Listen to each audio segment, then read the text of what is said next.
Fala pessoal, beleza? Vink aqui.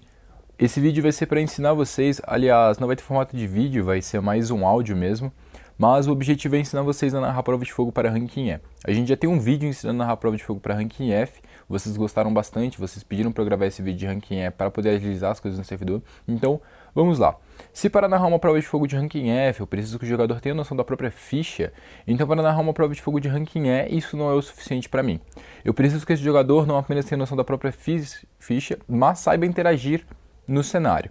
Então, basicamente, quando você vai narrar uma prova de fogo para ranking E, você vai ter que se guiar ali por uns princípios norteadores.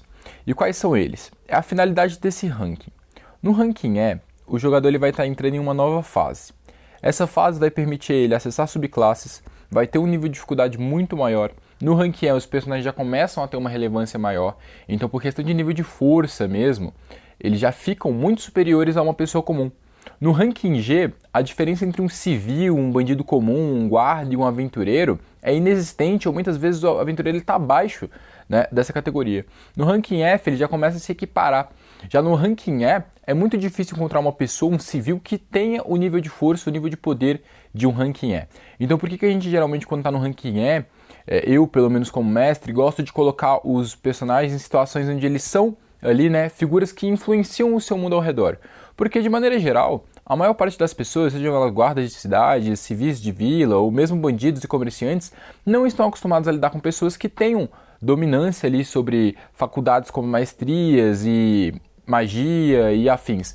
E itens mágicos mesmo, que no ranking a gente já começa a ver a maioria dos jogadores detendo, eles são muito incomuns para essas pessoas. Então, quando você alcança o ranking E, você vai estar muito mais influente, muito mais importante na região que você está, mesmo que seja uma região que tenha ali uma grande densidade de aventureiros, como era o caso de Isgringor. De maneira geral, no ranking E vamos ter acesso a subclasses. As subclasses elas devem ser evoluídas ao longo, né, desse leque de crescimento do personagem nos rankings subsequentes. Entretanto, no ranking E, não raras vezes, a gente vai ver pessoas que estão rolando já os D20s acrescidos de dados e dados e dados de modificadores fantasmas e modificadores concretos. E nesse sentido, é importante destacar algumas coisas. O jogador ele vai entrar em uma fase em que o dado dele soma muito, porque os oponentes dele vão ter dados grandes, mas dados não bastam. Se você for pegar por ranking E, com a mentalidade que você vai jogar um D20 contra um D20, um D20 contra um D20 superior ao seu, e isso basta, você simplesmente não vai conseguir sobreviver a esse ranking. Então a gente está falando de um ranking onde você vai ter que caçar mecanismos para tornar o seu personagem mais eficiente em uma ou outra situação.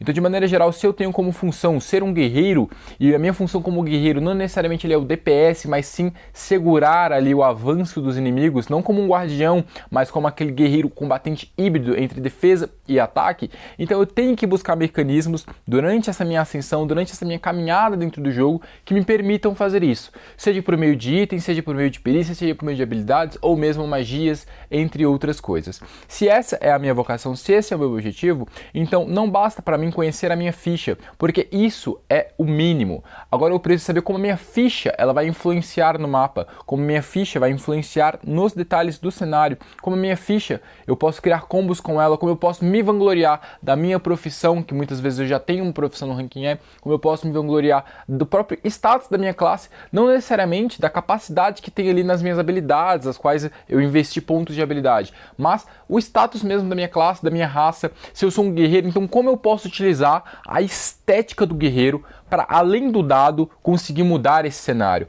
Se eu sou um Tiefling, como eu posso utilizar a estética do Tiefling para persuadir, às vezes, um fanático religioso, às vezes uma pessoa que não sabe da existência de Tieflings? Eu preciso ter toda essa noção de que os meus mecanismos para influenciar o mapa, para influenciar uma decisão, uma batalha, uma lead no geral, eles não são apenas aqueles que estão ali explícitos, bem descritinhos, bem analíticos na ficha. Não, eu preciso fazer uma síntese de toda a minha ficha e saber como utilizar essa.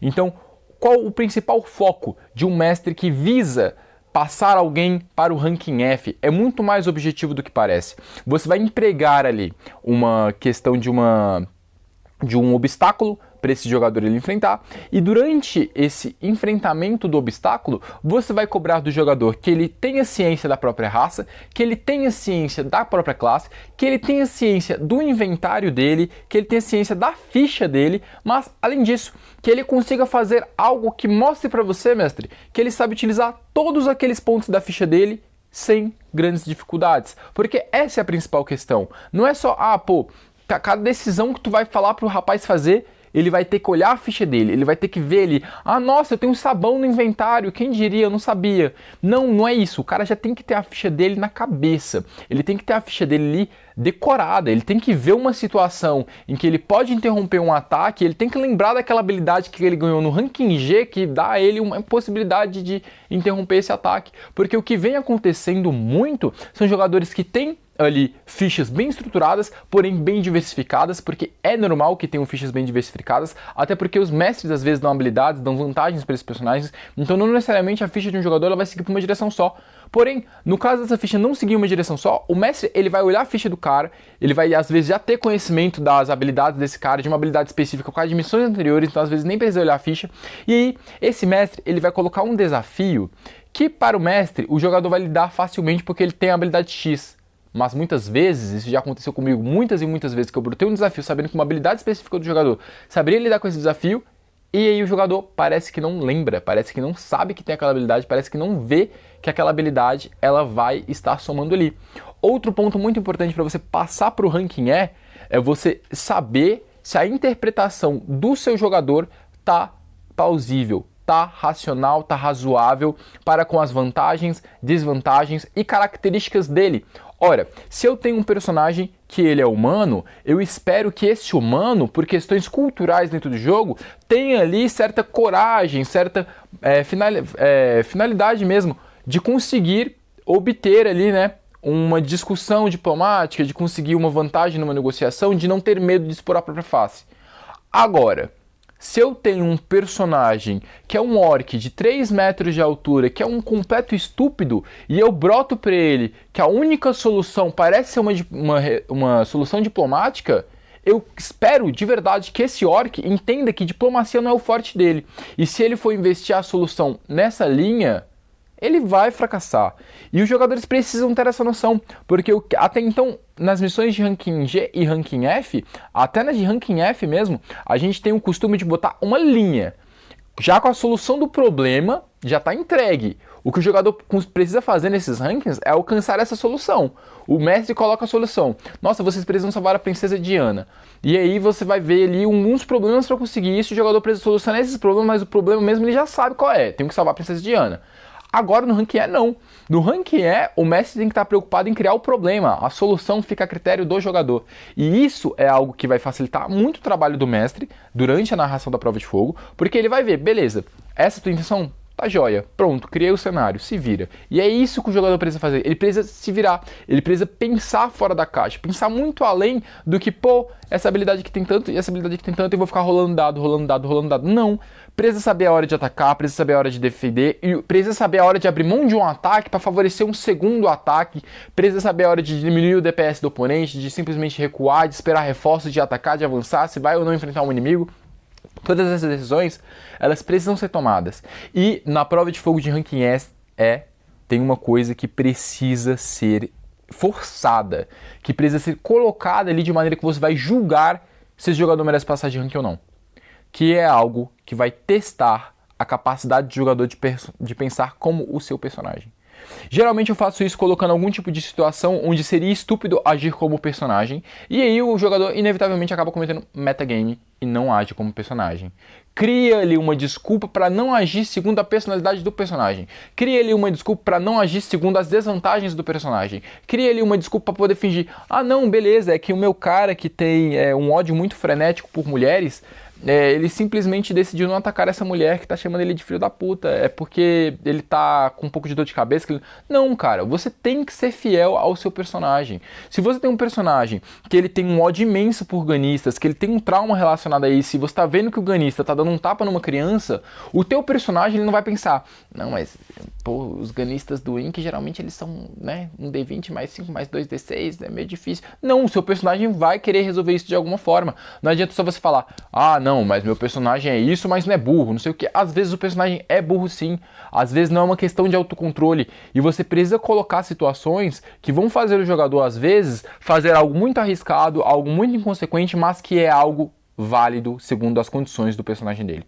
Esse é o desafio do ranking E. Você conseguir extrair de um jogador aquilo que está pressuposto de sê-lo. Então você precisa botar o jogador num desafio, fazê-lo utilizar a raça dele, não a raça dele, não, a minha vantagem de Link de me transformar em um gatinho. Não, a raça dele enquanto, se eu sou um elfo negro, talvez se eu entrar disfarçado dê certo. A raça dele no sentido de, se eu sou um meio elfo, talvez eu possa me disfarçar de escravo. Enfim, essa mentalidade. A mentalidade dele saber como a raça dele influencia culturalmente o jogo, como a raça dele é vista pelas outras raças, como a classe dele é vista, como, por exemplo, no caso de um necromante, de um mago de sangue, será que eu vou entrar numa vila religiosa de chilanistas com um saco de sangue pendurado na cintura, com um cajado de osso, um colar de orelhas humanas?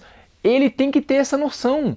Porque se a gente tem nas classes, como mago de sangue, como necromante, mecanismos ali que ficam a critério do mestre e que a maioria dos mestres ignoram.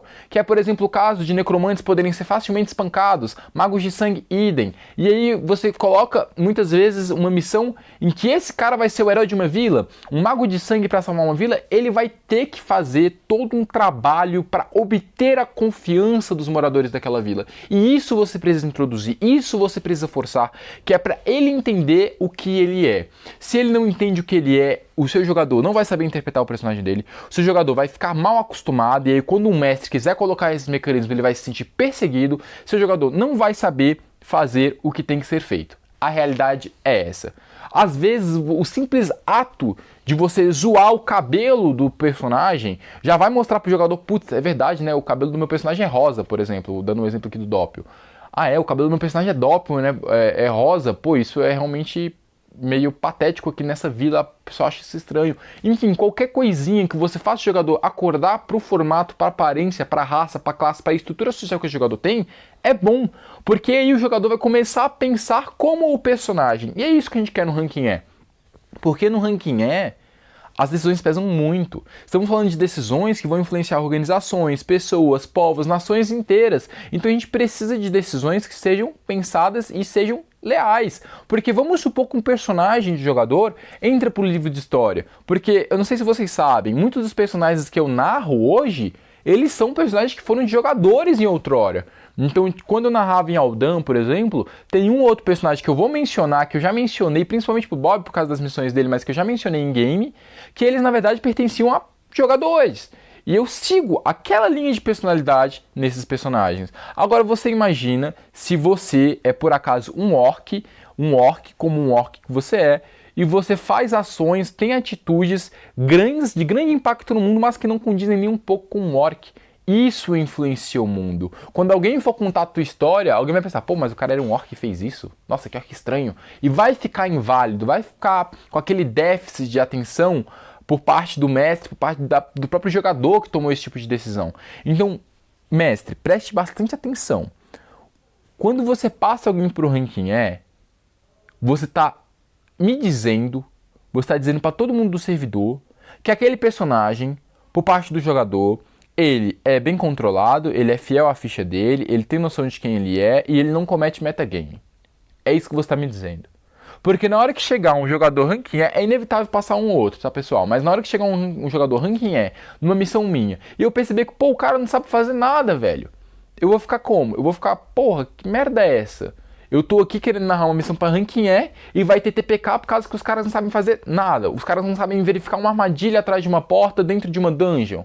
É isso? É sério? Eu vou ser o mestre que vai ter que dar um TPK por causa disso? Esses caras estão completamente despreparados. E aí que entra esse peso de você passar alguém pro ranking E. Porque eu passei muita gente pro ranking E que hoje eu me arrependo de ter passado pro ranking E. Eu não vou mencionar nomes. Mas se eu pudesse refazer a prova de fogo, eu teria reprovado essas pessoas. E aí vai mais uma dica. Faça uma prova de fogo que permita a você reprovar sem matar. Como assim, Ink? Bem, a gente já tem um sistema dentro do jogo de guildas que fornecem provas de fogo. Coloca essa guilda para ter ali um orbe que acompanha o jogador, e aí quando você vê que o jogador não vai conseguir escapar, não vai conseguir lidar com o desafio, o orbe vai falar, é melhor você desistir da prova de fogo, você não é capaz de passar por esse desafio, deveria voltar para o ranking F.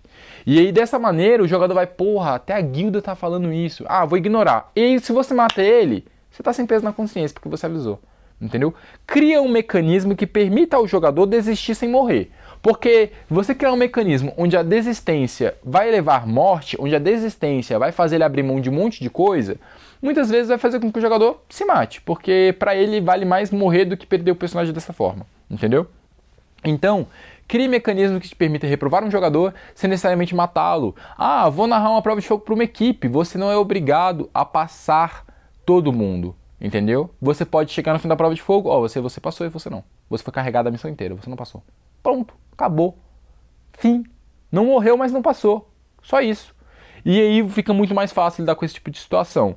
O objetivo, é claro que vai passar uma pessoa ou outra, tá, pessoal? Mas o objetivo é ir fazendo com que, conforme o ranking for avançando, o jogador tenha um maior nível de qualidade com aquele personagem. É inclusive por isso que a gente não faz prova de fogo por jogador, faz por personagem. Porque muitas vezes você jogar muito bem com um personagem meu e não você jogar com outro. E esse outro não merece passar de ranking. Entendeu? Então é uma questão muito simples. Narrar uma prova de fogo pro ranking exige que você tenha esse tipo de conceito. Exige que você saiba forçar o personagem a usar todo tipo de coisa e interagir com o cenário, interagir culturalmente com o mundo. Porque depois ele vai ter subclasse, cara. E se depois ele vai ter subclasse, como é que você vai dar uma subclasse pra um cara que não sabe nem usar a classe? Pra um cara que não sabe nem utilizar uma raça? Pra um cara que não sabe nem utilizar as habilidades que ele já tem? Aí você vai ficar somando perícia de invocação especial, você vai criar um jogador burro. Você vai criar um jogador idiota, um personagem que não vai saber utilizar o que ele já tem, mas que vai ficar adicionando um monte de coisa na ficha, e aí vai ficar aquela ficha confusa, e aí vai ser difícil você balancear um inimigo pra enfrentar ele, porque ao mesmo tempo que ele não sabe usar a ficha dele, ele tem habilidades poderosas na ficha dele, e aí muitas vezes ou seu desafio sai muito fraco, ou sai muito forte. Então na hora de narrar uma prova de fogo pro ranking essa é a filosofia. Eu não aceito o mínimo, agora eu quero qualidade. Eu quero qualidade no meu jogador, que esteja controlando o personagem e saiba exatamente o que o personagem dele faria e o que ele tem que fazer com o personagem dele para lidar com o desafio. E é isso. E aí entra a sua responsabilidade como mestre de não colocar, por exemplo, o Vargem para lidar com uma lead de garotas fofinhas que gostam de canecas de vidro. Entendeu? Não. Isso não faz sentido. Agora, se eu sou, por exemplo, o mestre, aí a prova de fogo vai ser para Feyre. Eu vou colocar algo relacionado com o que a Feyre saberia lidar. Porque se eu coloco pra Feyre um desafio de uma tribo de orcs sanguinários que querem dominar o mundo, entendeu? E pro Vargem eu coloco uma questão diplomática relacionada a genocídio e eugenia, não vai sair conforme eu tô esperando. Aí não é nenhuma questão do jogador não saber jogar, é o mestre não saber lidar com o jogador. Então você precisa calibrar a tua prova de fogo para ser um desafio que vai atender às expectativas do seu personagem. Porque força física, dano, não faz um ranking. Entendeu? Tem personagem de ranking altíssimo que é o fracote, no X1 não aguenta nada. Mas por que o cara desse ranking? Porque ele sabe ter ali uma razão diplomática, uma razão cultural, uma persuasão, uma furtividade, alguma coisa que se sobressai. E você tem que ver qual é o foco do personagem. O foco do personagem é ser um líder? Vou colocar uma missão e ele vai ter que liderar.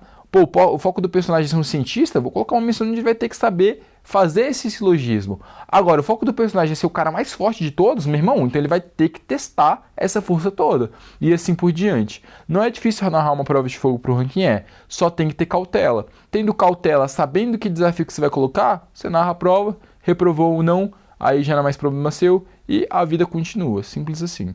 Então é isso, pessoal, esse foi o áudio, de prova de fogo de ranking Espero que vocês tenham gostado, que vocês tenham absorvido o que é preciso fazer para narrar uma prova de fogo para ranking Esse vídeo serve principalmente para os mestres que desejam narrar isso, mas de maneira geral para qualquer pessoa que quer saber como vai ser o desafio de enfrentar esta prova de fogo. Então é isso. Em breve a gente volta com o vídeo de prova de fogo de ranking D, talvez ainda hoje. Forte abraço.